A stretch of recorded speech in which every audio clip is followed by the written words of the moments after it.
저출산 문제는 복지, 교육, 일자리, 주거, 세제 등 사회 문제, 여성의 경제 활동 등 여러 가지 문화적 요소가 복잡하게 얽혀 있습니다. 정부 지원과 아울러서 문화적 요소, 가치적 요소를 함께 고려하지 않을 수 없습니다. 그래서 여러 각도에서 다양한 접근이 필요합니다.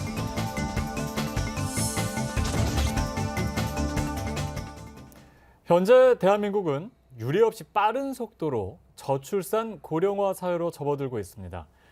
지난 2020년 출생아 수가 처음 30만 명 아래로 떨어지면서 이런 저출생과 고령화에 따른 인구 절벽 좀 심화되고 있는 상황입니다.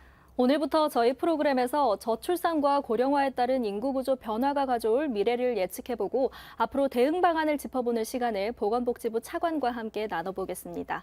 네, 보건복지부 제1차관 이기일 차관님 나와 계십니다. 어서 오세요. 네, 안녕하세요. 반갑습니다. 자, 차관님. 출산율을 늘 얘기할 때마다 마음이 굉장히 무거워집니다. 지난해 합계 출산율은 0.78명, 올해 2분기는 0.7명. 70. 바닥이 어디냐? 많은 분들이 굉장히 좀 걱정을 하고 계시는데요. 어떻게 전망하십니까? 예, 아주 가장 제일 어려운 때입니다. 지금 합계 출산율이 0.78명으로 돼 있고 그 인구로 수로 치면 신생아가 24만 9천 명 정도가 태어나게 됐습니다. 이 OECD 국가에서 가장 낮은 수치가 되겠고요. 우리 지난번에 그 데이비드 콜만 옥스퍼드 교수께서는 우리나라는 2075년쯤 되면 인구가 없어지게 된다. 그런 전망도 내놓은 바가 있습니다. 제가 판넬을 좀 준비를 했습니다. 우리나라 출산율의 현황이 되겠는데요. 크게 세 단계로 나눌 수 있습니다. 초고출산 단계가 되겠고요. 그다음에 저출산 단계, 초중산 단계가 되어 있는데 세 개로 나눠지게 되어 있습니다. 원래 71년도는 102만 명에 4.54명의 출산율이 있었습니다. 쭉 떨어지다가 1차로 80만 명에서 60만 떨어진 때가 바로 이때가 되겠습니다. 그런데 이때는 언제냐면 인구 억제를 많이 했었잖아요. 둘 만나 살게 되자 하나 좋다는 말이 있었기 때문에 그래서 2083년도에 2.05명이 됐었거든요. 사실은 2.01명이 인구 대체 수준입니다. 0.1은 보통 로스가 생기게 되거든요. 그러다 쭉 떨어지게 돼 있다가 2차는 바로 60만에서 40만 떨어지게 돼 있는데 이때가 보게 되면 2002년이 되게 돼 있습니다. 그리고 지금 3차로 돼가지고 2차는 주로 IMF 때가 되겠고요. 3차 같은 경우는 지금 혼인이 떨어지게 돼 있고 지금 19만 명 정도가 혼인을 하고 있거든요. 19만 쌍이 되겠는데요. 그래서 가만히 보게 되면 71년도에는 102만 명, 반이 되는 것이 바로 02년도. 그리고 또 반이 되는 것이 20년대가 돼가지고 50년 만에 인구가 4분의 1로 신생아 줄은 그런 아주 어려운 상태에 있다고 말씀드리고 있겠습니다. 최소한 유지가 되려면 아까 말씀해 주신 1980년에서 85년 사이 2명 정도는 돼야 그렇습니다. 현재 인구가 그대로 유지되는 거 아니겠습니까? 둘이 만나서 아이를 낳기 때문에. 83년도가 그때가 되겠는데요. 저희가 예비군을 가게 되면 옛날에는 인공 정관 수술 같은 거 하게 되면 이걸 면제를 줬잖아요. 그때가 96년까지 있었습니다. 그러니까 너무나 이게 저희가 관성에 따라 하다 보니까 상당히 지금 어려움이 처한 것이 되겠습니다. 지금이라도 저희가 진짜로 큰 저출산에 대해서 대책을 세울 때가 됐습니다. 너무 늦은 감이 있습니다. 이렇게 그래프로 보니까 굉장히 빠른 속도로 진행되고 있는 것 같은데요. 이 초저출산 사회가 좀 지속될 것 같기는 한데 이것도 궁금합니다. 해외 선진국들의 상황은 어떤지도 궁금하고요. 이걸 좀 극복한 선진국들의 사례도 있을까요? 네, 많이 있습니다. 그런데 저출산은 세계 공통이 똑같습니다. 2000년도 OECD 평균이 1.70명이었는데 지금은 1.58명으로 많이 떨어져 있는 그런 상태입니다. 그리고 대체로 또 출산 연령도 늘어나고 있습니다. 그런데 전체적으로 OECD 같은 경우는 29.7세가 첫 출산을 하게 돼 있는데 우리나라는 0.78명에 32.6세에 첫 출산하는 그런 어려운 상태가 있습니다. 이 몇 개 나라를 소개해 드릴 텐데요. 첫 번째는 프랑스입니다. 프랑스는 1.89명인데 여기는 특별하게 비혼 출산이 많습니다. 62%가 비혼 출산인데 우리나라 같은 경우에는 비혼 출산이 3.9%였었거든요. 근데 그 프랑스 같은 경우는 비혼 출산을 한다 하더라도 똑같은 복지 혜택이 다 주어지게 돼 있습니다. 그렇기 때문에 사람들이 결혼에 대한 그런 아마도 결혼을 하게 되면 상속의 문제가 또 있기 때문에 있는 것 같고 두 번째는 독특한 제도가 되겠는데요. 이 세금 제도가 상당히 잘 돼 있습니다. 이 세대별 과세 제도인데요. 우리 같은 개인별 과세 제도거든요. 네 명이 혹시라도 이렇게 일을 한 가족이 돼 있으면 보통 한 명 내 두 명만 그 돈을 벌게 돼 있잖아요. 예를 들면 한 명이 번다고 한 명 1억을 번다고 하면 1억에 대한 그 세금이 매겨지게 돼 있습니다.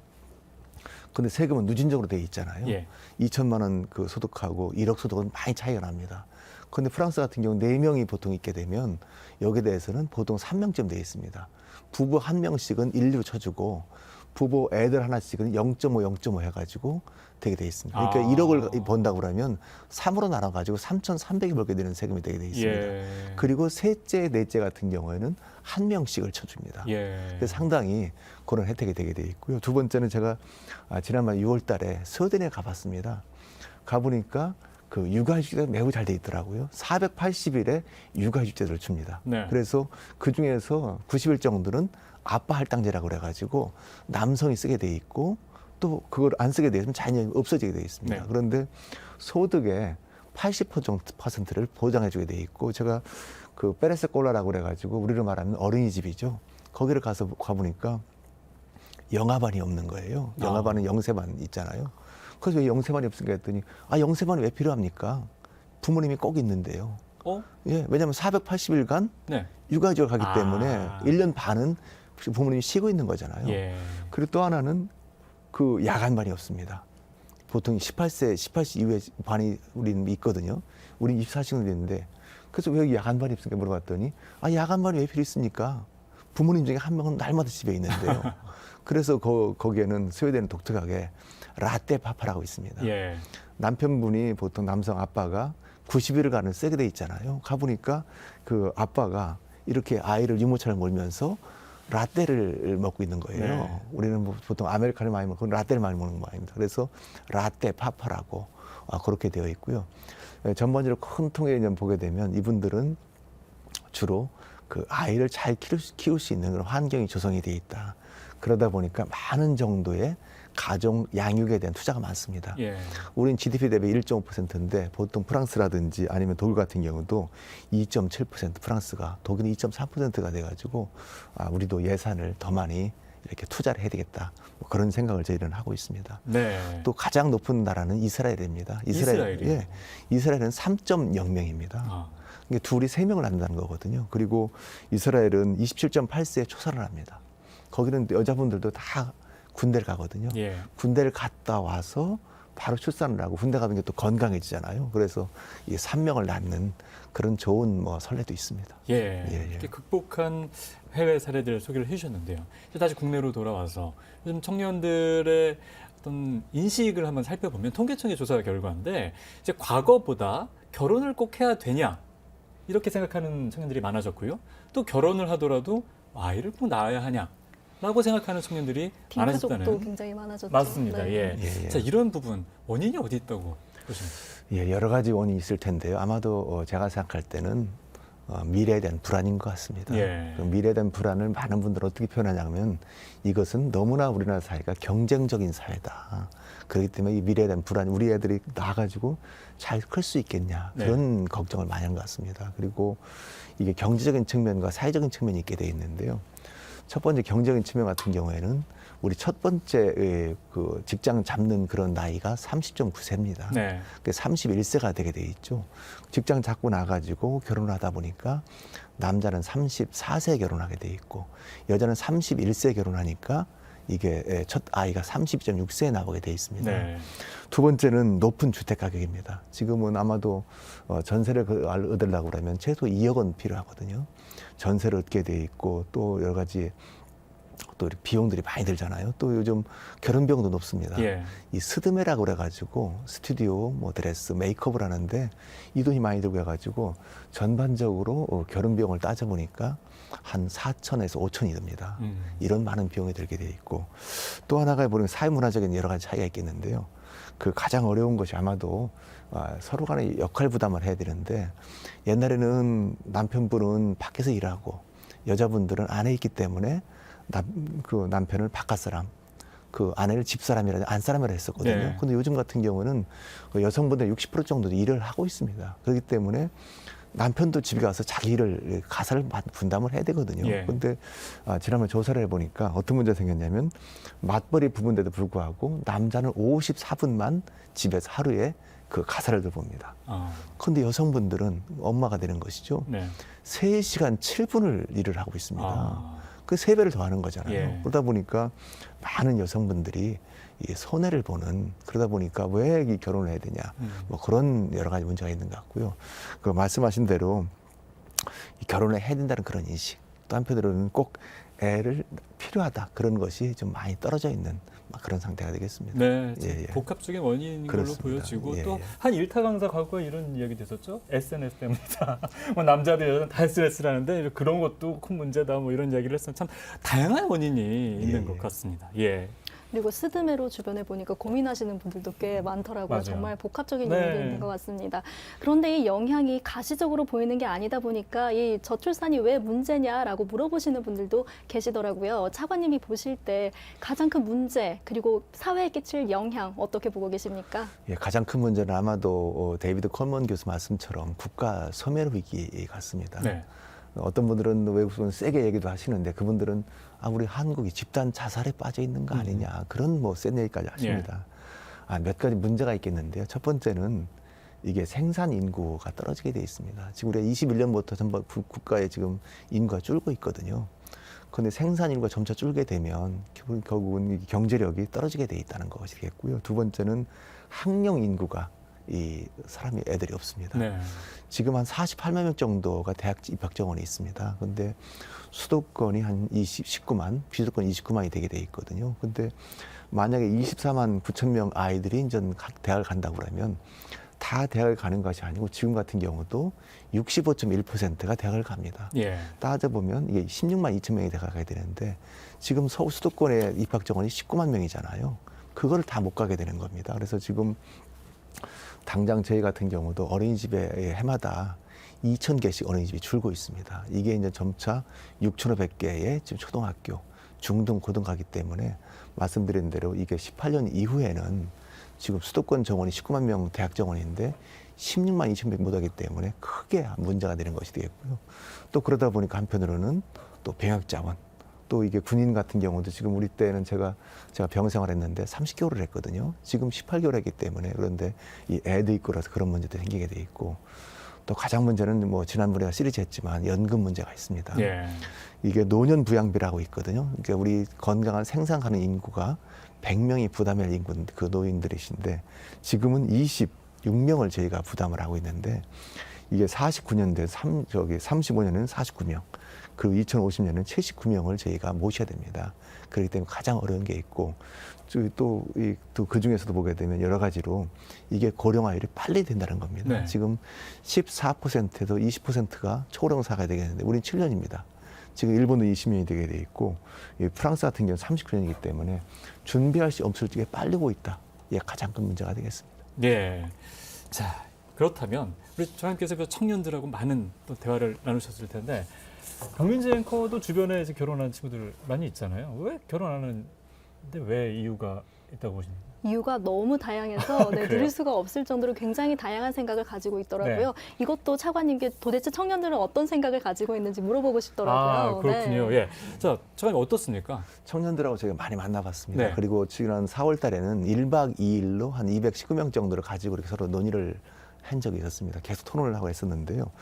그때 많은 분들이 가장 어려운 것이 이제 사실 주거 지원, 집 문제였었습니다. 예. 두 번째가 육아휴직의 문제, 세 번째가 일과 가정 양립의 그런 어려움이 있었다는 건데요.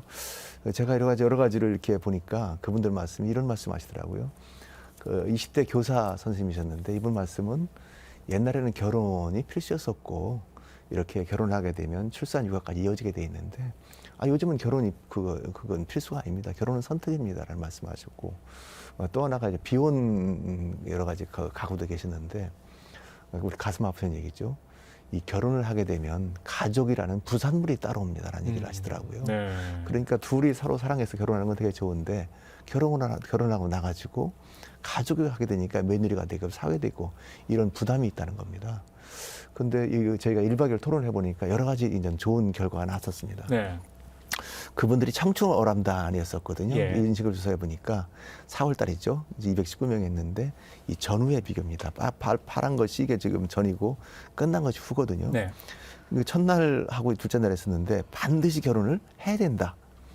지금 8.7에서 9.6, 0.9% 늘어났습니다. 그리고 하는 편이 좋다가 3.1%, 35% 돼가지고 두 개를 합하게 되면 약 6%가 넘게 증가를 하게 돼 있고요. 해도 좋고 안 해도 좋다는 것이 떨어지게 돼 있고 해다는 게 않는 것이 낫다는 것이 2% 정도가 떨어졌습니다. 그리고 출산에 대한 생각도 변화가 있었는데요. 예를 들면 반드시 애를 낳아야 된다가 4%가 올라갔습니다. 그리고 하는 편이 좋다 같은 경우도 근 30% 가지고 약 6%가 늘어나게 된 겁니다. 네. 그리고 안 해도 좋고 뭐 해도 좋다 이도 좋고 그런 것 같은 경우는 되게 떨어졌고 하지 않는 것이 낫다는 것도 약 10% 떨어졌습니다. 그리고 잘 모르겠다도 좀 많이 떨어져 가지고 이걸 경험해 보니까 이게 여러 가지 그냥 피상적으로 느끼는 것보다도 많이 일을 하고 또 이렇게 고민을 하게 되면 야 결혼도 좀 해야 되겠구나. 그리고 또 하나는 이게 아이도 낳아야 되겠구나. 그런 것이 좀 높다는 그런 것을 제가 발견하게 됐습니다. 네, 예. 그렇군요. 이렇게 인식 변화가 일어나서 좀 다행이다라는 생각도 드는데요. 앞으로 6회에 걸쳐서 차관님과 얘기를 나눌 예정인데 시청자분들이 큰 틀도 좀 알고 계시면 굉장히 도움이 될 것 같습니다. 큰 틀에서 정부의 저출산을 위한 방향 어떻게 보고 계신가요? 예, 그러니까 결혼, 출산, 육아가 잘 할 수 있는 그런 환경을 좀 저희가 조성해야 될 것 같습니다. 그리고 많은 청년분들 말씀이 국가에서 낳으면 다 키워주겠습니다. 이런 말씀도 좋다. 그렇지만 더 중요한 것은 내가 키우겠습니다. 내 아이. 그런 여건을 만들어 주십시오라는 얘기를 했었습니다. 3월 28일 날입니다. 대통령을 모시고 저희가 이 저출산 고려위원회를 저희가 회의를 크게 했었거든요. 크게 선택과 집중을 하자, 효과 있는 걸 하자는 것이 되겠고요. 크게 5개의 제가 파트를 정했습니다. 첫 번째는 돌봄 교육. 그래서 부모 교육, 부모 급여라든지 또 아이들 보면 많이 하겠다는 것도 있고 인류과 병행, 말씀드린 뭐 육아휴직이라든지 그런 걸 더하는 것이 되겠고요. 또 주거거 같은 것도 신혼부부 특공이라든지 그런 걸 하고 또 양육비용 같은 경우를 많이 좀 해줘야 되거든요. 무상보육이라든지 또 이 부모급여 같은 거 내년에는 100만 원 주게 되겠습니다. 0세 100만 원, 1세 70만 원 주게 되어 있고요. 또 하나 건강하게 키워주는 거 그런 걸 좀 잘 해보게 됐고요. 또 하나가 이 난임 대책을 저희가 발표를 했습니다. 네. 여러 가지 지금은 10명 중에 1명이 난임으로 태어납니다. 그 난임이라는 것이 시험관 아기는 인공수정이거든요. 그런 것을 저희가 많이 좀 하겠다는 것이 되겠습니다.